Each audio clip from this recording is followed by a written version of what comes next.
पटना में आज विधानसभा घेराव की तैयारी। तेजस्वी ने ट्वीट कर दी जानकारी। महंगाई पर बेरोजगारी को लेकर सरकार पर प्रहार।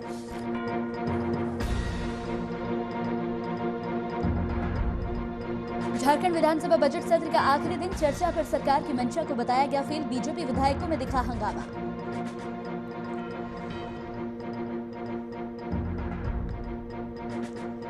मधुपुर उपचुनाव को लेकर राजनीतिक हलचल तेज। महागठबंधन और एनडीए एक दूसरे पर लगातार हमलावर। अपराध की रोकथाम को लेकर राज्य सरकार विफल। और पटना में दुकानों और सार्वजनिक वाहनों में होगी मास्क की जांच। दुकानदार या ग्राहक के बिना मास्क के होने पर दुकान होगी सील। आज से जांच के लिए बनी 8 टीमें। नमस्कार, वीआईपी न्यूज में आपका स्वागत है। आपके साथ हाजिर हूं मैं कंचन। शुरुआत करेंगे बुलेटिन की इस वक्त की बड़ी खबर के साथ। इस वक्त की बड़ी खबर टीवी स्क्रीन पर हम आपको दिखाने जा रहे हैं। पटना से इस वक्त की बड़ी खबर, जहां पुलिस को बड़ी सफलता हासिल हुई है। इस वक्त की बड़ी खबर टीवी स्क्रीन पर हम आपको दिखा रहे हैं। पटना से इस वक्त की बड़ी खबर है, जहां पर पुलिस को बड़ी सफलता हासिल हुई है। शराब की होम डिलीवरी करने वाले 2 यहां पर तस्करों को गिरफ्तार किया गया है। इस वक्त की बड़ी खबर टीवी स्क्रीन पर हम आपको दिखा रहे हैं। बाइक पर पुलिस लिखवाकर करते थे डिलीवरी का काम। शराब की कई बोतलों को जब्त किया गया है।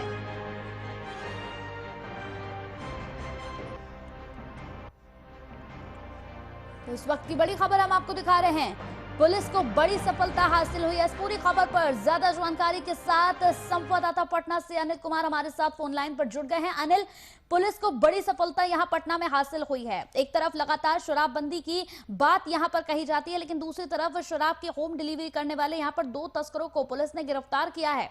क्या कुछ जानकारी मिल रही है इस पर?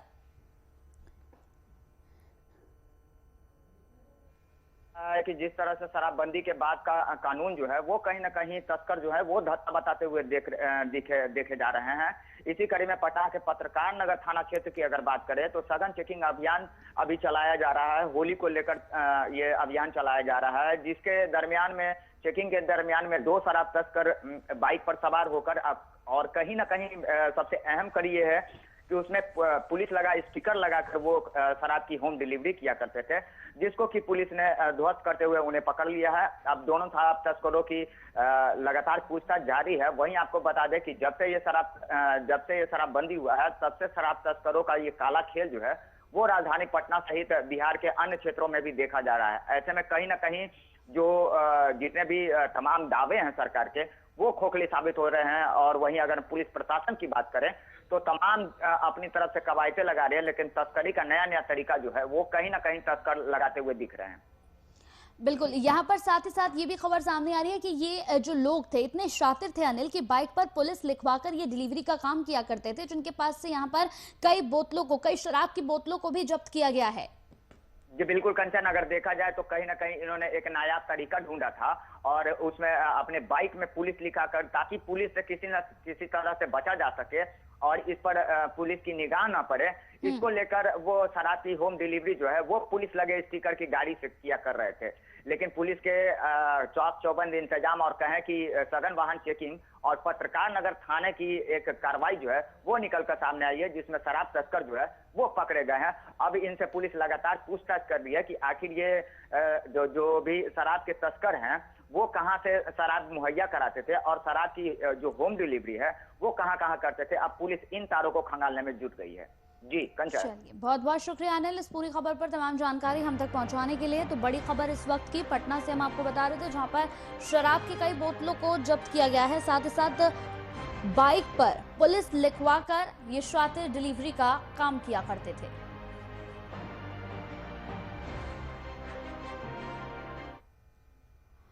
चलिए, इस वक्त की एक और बड़ी खबर आपको बता रहे हैं। लातेहार से इस वक्त की एक और बड़ी खबर। PLFI area commander Krishna Yadav हाजत से फरार हो गए। बालूमाथ थाना पुलिस को चकमा देकर फरार।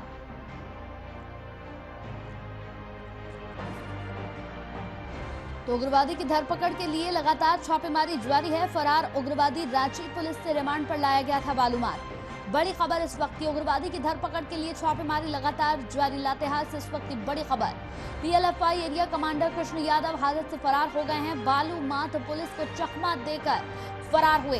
रांची पुलिस से रिमांड पर लाया गया था।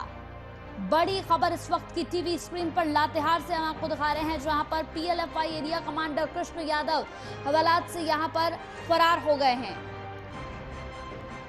तो बालूमाथ थाना पुलिस को चकमा देकर ये फरार हुआ है। इस वक्त की बड़ी खबर आपको बता रहे हैं, एरिया कमांडर कृष्ण यादव यहां हवालात से फरार हो गया है। उग्रवादी की धरपकड़ के लिए लगातार छापेमारी जारी है। इस पूरी खबर पर ज्यादा जानकारी के साथ फोन लाइन पर हमारे संवाददाता गोपी हमारे साथ जुड़ गए हैं। Gopi, PLFI area commander Krishna Yadav यहां हवालात से फरार हो गया है। काफी वक्त से यहां पर उससे पूछताछ चल रही थी। बालूमाथ पुलिस को चकमा देकर फरार हुआ है, क्या कुछ जानकारी मिल रही है इस पर? बिल्कुल, देखिए कंचन, पीएलएफआई के एरिया कमांडर कृष्णा यादव और सुल्तान जो जानकारी मिल पाई अब तक, उसके मुताबिक तकरीबन सुबह से 5 बजे थाना से चौकीदार के द्वारा कोच के लिए ले जाया जा रहा था।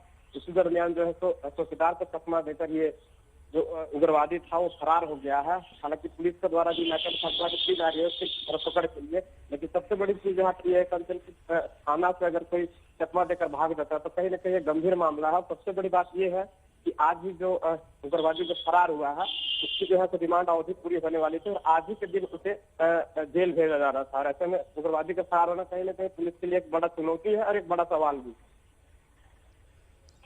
चलिए, बहुत बहुत शुक्रिया हमारे साथ इस पूरी खबर पर जुड़ने के लिए आपका।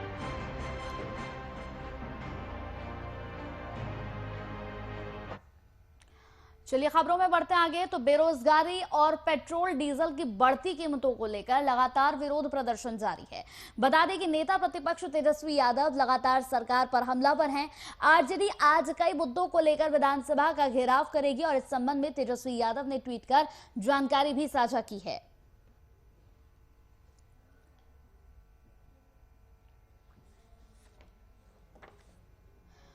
बेरोजगारी और पेट्रोल डीजल की बढ़ती कीमतों को लेकर लगातार विरोध प्रदर्शन जारी है। नेता प्रतिपक्ष तेजस्वी यादव लगातार सरकार पर बढ़ती हुई महंगाई को लेकर यहां पर हमलावर होते हुए नजर आ रहे हैं। आरजेडी कई मुद्दों को लेकर विधानसभा का घेराव भी करेगी और इस संबंध में तेजस्वी यादव ने ट्वीट कर अपनी जानकारी भी साझा की है।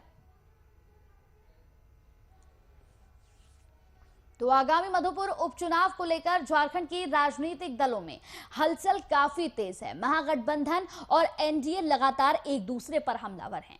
बता दें कि बोकारो में बीजेपी नेता और पूर्व सांसद यदुनाथ पांडे ने प्रेस वार्ता को संबोधित किया, जहां उन्होंने भ्रष्टाचार और महिला उत्पीड़न समेत कई आपराधिक घटनाओं को काबू पाने को लेकर राज्य सरकार को पूर्ण रूप से विफल बताया।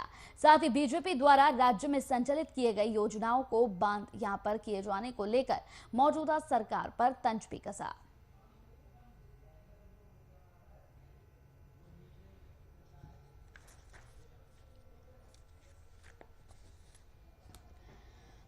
तो आगामी मधुपुर उपचुनाव को लेकर झारखंड की राजनीतिक दलों में इस वक्त काफी हलचल यहां पर देखने को मिल रही है। महागठबंधन और एनडीए लगातार एक दूसरे पर हमलावर हैं। बता दें कि बोकारो में बीजेपी नेता और पूर्व सांसद यदुनाथ पांडे ने प्रेस कॉन्फ्रेंस को संबोधित किया है, जहां उन्होंने भ्रष्टाचार और महिला उत्पीड़न समेत कई आपराधिक घटनाओं को काबू पाने को लेकर राज्य सरकार को पूर्ण रूप से विफल बताया है। साथ ही बीजेपी द्वारा राज्य में संचालित किए गए योजनाओं को यहां पर बंद किए जाने को लेकर मौजूदा सरकार पर जमकर तंज भी कसा है।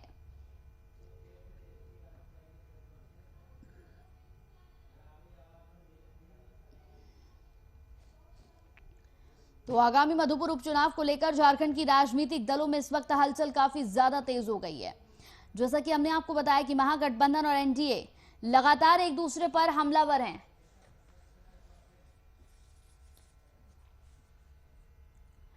तो वहीं सीतापुर में, माफ कीजिएगा, सीतामढ़ी में अपहरण का मामला सामने आया है। वहीं लड़के का शव मिलने से इलाके में सनसनी फैल गई। बता दें कि फिरौती को लेकर 18 साल के युवक का अपहरण 16 मार्च को किया गया था, जिसके बाद उसकी हत्या कर शव को तालाब के पास दफना दिया गया।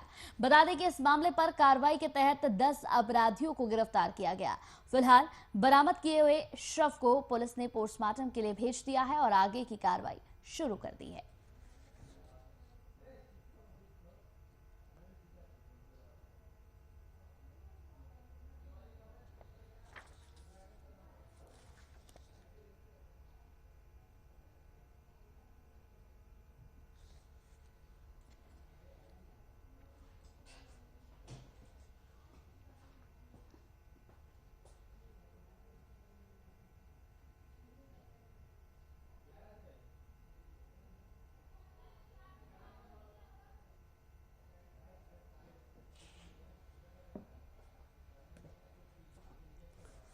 तो वहीं रांची स्थित ठाकुर विश्वनाथ शाहदेव इंडोर स्टेडियम में कार्यक्रम का आयोजन किया गया। बता दें कि झारखंड वुशु एसोसिएशन द्वारा 20वीं सब जूनियर नेशनल वुशु चैंपियनशिप का उद्घाटन किया गया। उद्घाटन समारोह में मुख्य अतिथि के तौर पर सूबे के सीएम हेमंत सोरेन मौजूद रहे, जहां उन्होंने अपने संबोधन में राज्य के खिलाड़ियों को आगे ले जाने सरकार की प्राथमिकता बताया।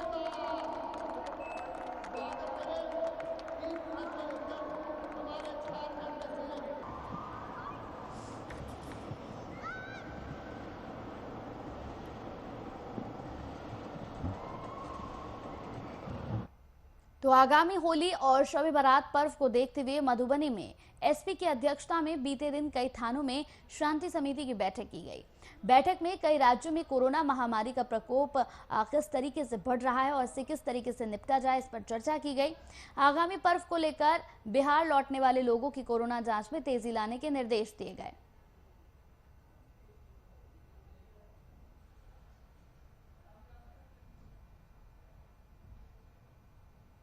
तो चलिए अब आपको सीधे लिए चलते हैं राबड़ी आवाज, जहां पर तेजस्वी यादव प्रेस कॉन्फ्रेंस कर रहे हैं। एक प्रिंट मीडिया के हमारे साथी, पार्टी के सभी यहाँ वरिष्ठ नेतागण पदाधिकारी उपस्थित हैं और एक आज खास दिन है, अहम दिन है। आज के दिन हम लोग लोहिया जी को याद करते हैं, भगत सिंह जी को, सुखदेव जी को, राजगुरु जी को, जो उन्होंने शहादत देने का काम किया है, उनकी शहादत को हम लोग याद करते हैं। आज के दिन हम लोगों ने अपने पार्टी का जो है पत्रिका राजद समाचार के नाम से हम लोगों ने लॉन्च किया है और आप सब लोग जानते हैं कि आज बिहार विधानसभा का घेराव है। बिहार विधानसभा का घेराव इसलिए ज़रूरी है क्योंकि लोहिया जी हमेशा कहते थे अगर सड़क सूनी हो जाए तो सदन जो है आवारा हो जाएगा। जो विशेष मुद्दे हैं, महत्वपूर्ण मुद्दे हैं, बेरोजगारी को लेकर के आज बिहार जो है बेरोजगारी का केंद्र बना है। लोगों को रोजगार नहीं मिल रहा है, बढ़ती महंगाई हो, बढ़ता अपराध हो, या जो भी ज्वलंत मुद्दे हैं, जिस प्रकार से बैकडोर से, चोर दरवाजे से सरकार आई है, जनहित के काम नहीं कर रही है, केवल और केवल अपनी कुर्सी की चिंता कर रही है, जनता के कल्याण के लिए कोई काम नहीं कर रही। इसलिए हम लोगों को जो है ये घेराव करने का हम लोगों ने फैसला किया है। सदन में भी आप लोगों ने देखा कि कई बार जो है सही से उत्तर जो है सरकार नहीं दे पाती है। बढ़ता भ्रष्टाचार हो, बढ़ता अपराध हो, लगातार सरकार जो है लोगों को झूठ बोल रही है, अंधेरे में रख रही है। तो आज ज़रूरत है कि सरकार को आईना दिखाया जाए और सरकार से जवाब मांगा जाए। पिछले चुनाव में आप सब लोगों ने जानते थे कि इन लोगों ने मैनिफेस्टो निकाला था। मैनिफेस्टो में इन लोगों ने वादा किया था कि लगभग 19 लाख लोगों के लिए रोजगार जो है वो देने का काम करेंगे।